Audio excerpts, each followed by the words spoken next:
प्रेरणादायक कहानी समझदार चींटी और धैर्य का पाठ। एक समय की बात है, एक घने जंगल में एक चींटी रहती थी जिसका नाम आदि था। आदि अपनी समझदारी और चतुराई के लिए दूर दूर तक प्रसिद्ध थी। वह न सबसे बड़ी चींटी थी न सबसे तेज, लेकिन दूसरों की मदद करने और समस्याओं का हल निकालने की उसकी क्षमता ही उसे खास बनाती थी। एक गर्मी के दिन जंगल में एक गंभीर सूखा पड़ा। जंगल में बहने वाली नदियां सूख गईं और भोजन की कमी हो गई। जहाँ अन्य जानवर घबराए हुए थे, आदि शांत रही और अपनी दिनचर्या जारी रखी। अपने खाने का भंडारण करती रही। एक दिन एक युवा और अधीर खरगोश आदि के पास आया और बोला, आदि तुम इतनी मेहनत क्यों कर रही हो? सूखा तो जल्दी ही खत्म हो जाएगा और फिर से खाने की कोई कमी नहीं रहेगी। क्यों ना तुम आराम करो और धूप का आनंद लो। आदि ने उसे मुस्कुराते हुए देखा और कहा, धैर्य रखो युवा खरगोश, दुनिया अनिश्चित चिंताओं से भरी है। हम कभी नहीं जान सकते कि अगला संकट कब आएगा।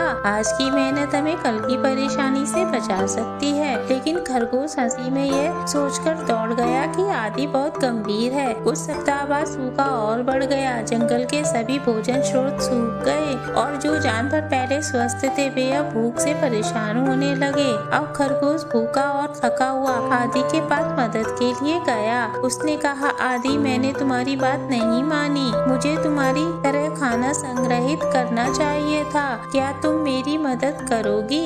आदि ने खरगोश को डांटा नहीं, बल्कि वह उसे अपने भंडारण कक्ष में ले गई, जहाँ उसने पहले ही अनाज और सब्जियां जमा कर रखी थी। आदि ने उसे वह सब कुछ साझा किया और इस प्रक्रिया में खरगोश को एक महत्वपूर्ण पाठ भी सिखाया। आदि ने कहा, जो समझदार होते हैं वे जानते हैं कि सुखी समय हमेशा नहीं रहता। जब हम पहले से तैयारी करते हैं तो हम आने वाली कठिनाइयों से निपटने के लिए तैयार रहते हैं। उस दिन के बाद खरगोश ने धैर्य और विवेक से काम लेना शुरू किया। वह समझ गया कि मेहनत और तैयारी का महत्व क्या है और वह अक्सर आदि के पास आता और उससे और भी ज्ञान प्राप्त करता था। जंगल के अन्य जानवर ने भी आदि के उदाहरण का पालन करना शुरू किया और जब सूखा खत्म हुआ तो आदि की समझदारी और धैर्य की सीख सबके दिलों में हमेशा के लिए रह गई। कहानी से सीख, धैर्य और तैयारी से हमें चुनौतियों और कठिनाइयों का सामना कर सकते हैं। यदि हम पहले से ही योजना बनाकर काम करें तो हम जीवन में आने वाली समस्याओं का सामना करने के लिए तैयार रहते हैं।